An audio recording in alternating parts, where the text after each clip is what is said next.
Assalamualaikum warahmatullahi wabarakatuh. Selamat pagi, selamat siang, selamat sore, selamat malam teman-temanku semua. Mudah-mudahan dalam kondisi sehat walafiat tanpa kurang suatu apapun. Dan bagi yang menjalankan ibadah puasa, mudah-mudahan puasa Anda termasuk puasa yang berkualitas, supaya dapat pahala ataupun ganjaran yang sangat besar dari Allah Subhanahu wa Ta'ala.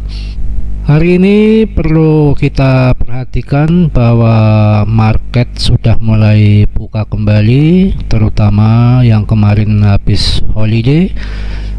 Rupanya di seluruh negara kemarin pada holiday, makanya market di Amerika, Eropa pun, Asia pun banyak yang tutup.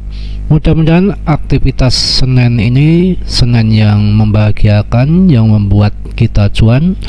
Perlu diperhatikan bahwa di hari Senin ini titik penentuan daripada market mau longsor ke bawah ataupun mau naik ke atas setelah datar-datar saja ataupun stagnan marketnya, karena market kemarin pada tutup. Sekarang saatnya kemungkinan hari ini volatile ya, bagi yang trading ataupun swing untuk bersiap-siap tentunya dengan mental ataupun psikis yang baik. Untuk pembahasan video hari ini mungkin saya banyak membahas fundamental untuk mengatur daripada psikis Anda ataupun mental Anda, supaya nanti bersiap ibarat kita mau tempur, sedia senjata dulu untuk berperang. Dan ini saya ingatkan bagi subscriber itu, tolong ya yang komen itu diperhatikan dulu dan dibaca dulu, videonya itu ditonton maksud saya sampai habis ya, biar nggak gagal paham. Kayak kemarin tuh mungkin anak yang ingusan ya, yang memberikan komen agak nggak enak, kemungkinan dia melihat daripada judul video itu yang saya beri judul positif risk ke RP1. Mungkin dia melihatnya judul aja, tidak ditonton isi videonya, membuat dia gagal paham. Akhirnya komennya yang macam-macam, dikatakan saya halu ataupun bagaimana karena positif RP1 katanya Pris. Sebetulnya video dan judul belum tentu sama isinya. Yang saya maksud di sini, sebagai orang tua saya tentu punya berpikiran yang lebih panjang daripada mereka anak-anak yang masih baru kemarin sore.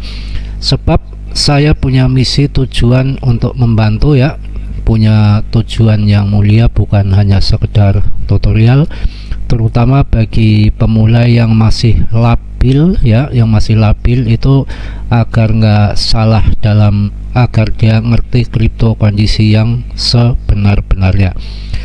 Jadi saya sampaikan untuk isi dan judul kadang-kadang berbeda, itu bentuk usaha saya untuk menarik anak-anak pemula yang belum mengerti, yang isinya hanya dicekoki berita-berita yang muluk-muluk, takutnya nanti terpancing. Makanya saya ikut memancing, saya kasih judul Pris RP1 supaya itu ngelihat sebagaimana yang sebetulnya koin fundamentalnya seperti apa, agar dia itu ngerti. Sebab anak muda yang masih labil itu ketika saya kasih judul yang muluk-muluk Pris RP1, dia langsung terpancing untuk nonton ya, kebanyakan seperti itu. Makanya saya jebak pakai judul seperti itu supaya dia itu ngerti, tahu ya, itu daripada usaha saya untuk menyelamatkan mereka supaya nggak pada sangkut. Tapi kadang-kadang kan ditanggapi dengan berbeda, yang tidak sesuai yang saya harapkan. Tapi nggak apa-apa, itu semua salah satu bentuk dari perjuangan. Oke bro. Tapi karena yang namanya anak kemarin sore ya, yang masih labil, kadang-kadang dilihat dari judulnya aja sudah mencak-mencak, apalagi kalau nanti diberikan tutorial yang ngebul-ngebul, pasti dia akan terpancing ya, kasihannya seperti itu. Saya sampaikan bahwa koin micin itu 99% gagal. Kenapa saya katakan seperti itu? Saya nggak asal ngomong, saya pun sudah mengalami banyak kerugian yang tidak sedikit. Selama bermain koin micin itu yang ada sangkut malah justru uangnya makin habis bro. Selama dari tahun 2013 sampai tahun 2023 itu yang berhasil, yang membuatkan orang menjadi jutawan, walaupun banyak yang nangis juga, di pojokan juga banyak yang sangkut, itu boleh Anda cek hanya dua bro, yaitu Shiba Inu dan Dogecoin. Yang lain itu nggak ada. Jadi ribuan token micin yang berhasil, yang bisa berjaya sampai sekarang itu hanya Shiba sama Dogecoin, itu perlu dipahami. Santai bro, dengan saya banyak obrolan hari ini. Tentunya saya punya niat baik supaya paling tidak yang mampir ke channel saya itu mengurangi daripada mereka yang pada sangkut. Kasihan saya sendiri juga sangkut, rasanya juga nggak karuan. Kita udah capek bermain kripto tapi yang ada bukannya apa cuan tapi malah bonyok ataupun penjut. Itu fakta apa adanya. Saya akan memberikan pengertian, jangan sampai kita habiskan waktu untuk berhalu, untuk bermain koin micin yang nanti ujung-ujungnya sangkut. Kita persiapkan diri, tinggal 1 tahun lagi menjelang halving BTC. Kita mulai pasang kuda-kuda strategi mumpung barangnya tidak naik sampai banyak dulu, mumpung harganya masih normal-normal. Caranya DCE, kita masuk dikit-dikit, nanti kalau ada penurunan ya kita nggak masalah ngambil lagi dikit lagi dengan DCE itu, supaya nanti ketika bull run yang akan datang pas halving BTC kita sudah punya barang dan dipastikan kita akan cuan dari dari koin-koin yang berfundamental bagus tentunya ya. Tutorial yang sudah besar perlu Anda cek, itu jarang ngomong apa yang namanya membicarakan token micin. Terus terang, paling dia bicara token micin itu pas ketika token micin itu naik, dia ternyata take profit bro, seperti itu bro. Jadi channel-channel yang besar pun, orang-orang besar pun di koin micin itu ibaratnya kita gambling aja. Kita nggak usah tiap hari nongkrongi chat, kita tinggal beli semampu kita, iseng-iseng sedikit aja, tinggal tunggu aja sampai berapa tahun ke depan jadi ular ataupun jadi cebong. Sebetulnya seperti itu. Kalau kita mau trading ataupun kita mau scalping ataupun mau invest jangka panjang, saya sarankan untuk merapat ke BTC, ETH, BNB, XRP, Cardano, Dogecoin, Polygon, Polkadot ya, macam-macam sekali, tinggal Anda pilih. Ini pun sekarang harganya sudah mulai berangsur-angsur naik ya. Yang XRP kemarin di 5 ribuan, sekarang sudah menyentuh harga 7.500-an. Jadi BNB pun yang kemarin masih harga sekitar 4 jutaan bahkan 3 jutaan yang bulan-bulan lalu, sekarang sudah menyentuh harga 4,6 juta. Artinya apa bro? Itu akan berangsur-angsur sedikit demi sedikit akan mulai naik ke atas. Begitu juga Polkadot kemarin naik turun, yang kemarin sempat harga 23.000, sekarang $1. Ini saatnya untuk masuk ke Polygon. Ini Polygon termasuk yang menjanjikan ketika next bulan yang akan datang. Dan Polygon ini kita bisa artikan ini sangat bagus untuk trading, scalping ataupun untuk invest jangka panjang karena nilai volatilenya sangat tinggi. Jadi untuk di Polygon, untuk koin micin kita kesampingkan aja.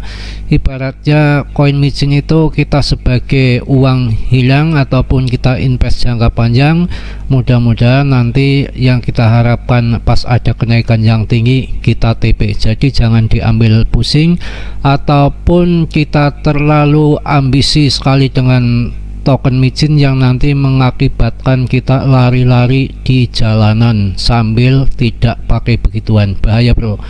Jadi mending kita mikir-mikir yang di top CMC untuk persiapan halving yang akan datang. Itu bagi saya lebih tepat dan lebih baik. Bagaimana bro, menurut Anda bro? Itu yang saya sarankan seperti itu. Jadi hari ini khusus untuk membahas ya, untuk daripada mengatur strategi kita dan mencari token-token yang berfundamental baik, mempersiapkan untuk halving ya. Jangan kayak anak ingusan yang kemarin yang belum tahu apa-apa langsung komen yang enggak baik. Itu salah satu kebodohan orang ingusan, itu enggak berpikir panjang ataupun enggak belajar dulu, main eksekusi aja. Itu yang tololnya seperti itu ya. Jadi kita bisa pilih-pilih koin sekarang di sini yang masih murah sekali. Ada Habar itu 900-an perak ya. Itu kemungkinan untuk di tahun depan itu harganya kita sudah nggak lihat harga Habar di harga sekarang ini. Ditambah lagi strategi yang saya ucapkan berkali-kali, bahwa orang-orang pintar, orang-orang yang kaya dari kripto itu dia mulai akumulasi ketika 1 tahun menjelang halving. Itu saatnya sekarang ini orang-orang kaya yang sukses dari kripto itu seperti itu. Jadi nggak banyak bermain di token micin ya. Saya juga pernah ngalami sendiri bagaimana kerugian yang sangat besar di token micin. Saya berusaha membentengi, saya punya rasa kasihan ya, kasihan dengan anak-anak muda yang asal gedebak-gedebuk, rasa rusuh, asal komen, nggak melihat dulu bagaimana isi videonya, nggak melihat dulu bagaimana belajar tentang kripto, asal main masuk aja mentang-mentang darah muda, nanti sangkut, kasihan ya. Apalagi yang sampai utang pinjol bukan pinjolan. Ngaco lagi nih mas bro. Nggak apa-apa, karena di dalam apa yang namanya bermain kripto, kalau isinya yang tegang-tegang ataupun yang menegangkan. Yang tegang apa sih bro? Kalau yang isinya yang menegangkan, kita nanti stres sendiri. Kita harus betul-betul santai, relax, nggak usah terlalu ambisius, seapa adanya aja ya. Koin micin yang penting kita hold jangka panjang, coba kayak apa kedepannya, iseng-iseng togel berhadiah saja seperti itu. Jangan Anda dibikinkan halu. Makanya dengan saya buat channel ini, intinya saya untuk ngerem orang-orang yang nggak tahu kripto itu, yang sok gagahan itu, supaya untuk berhati-hati. Tapi kadang-kadang kita niat baik kita belum tentu ditanggapi baik oleh mereka ya. Yang ketika apa koin yang dipegang mereka saya bahas tidak baik, nanti dia ngamuk-ngamuk. Itu kan kebodohannya di situ. Oke bro, mungkin cukup ya, ini untuk ngobrol-ngobrolnya cukup. Ini kalau ada pilihan lagi ya, ada koin seal yang saya bahas kemarin ya, ada lagi ini VLR yang harganya masih 500-an, yang marketnya masih kecil-kecil tapi punya fundamental yang bagus, masuk 100 top CMC. Itu aja yang penting di situ. Jangan beli yang sampai top 700, top 1000, nanti bagaimana urusannya kalau sangkut ya. Seperti itu aja. Mungkin karena ini video hanya untuk motivasi hari ini, nggak terlalu banyak-banyak. Nanti juga ada video kedua yang lebih fokus mendalami tentang fundamental dan bagaimana cara mensikapi token-token micin supaya kita nggak sangkut, supaya kita lebih ngerti dengan koin-koin yang nanti saya akan berikan tutorial di video yang selanjutnya ya. Mungkin hanya itu aja. Mudah-mudahan aktivitas hari Senin ini bisa menjadikan aktivitas yang bahagia, penuh rezeki, penuh kebahagiaan, penuh amal, penuh ibadah. Mudah-mudahan pada sukses dan sehat walafiat tanpa kurang suatu apapun. Yang belum subscribe tolong di subscribe agar channel ini bisa berkembang dan lebih baik lagi. Yang menjalankan ibadah puasa, mudah-mudahan puasanya tetap yang berkualitas agar mendapatkan pahala ataupun ganjaran yang besar dari Allah Subhanahu wa ta'ala. Wassalamualaikum warahmatullahi wabarakatuh.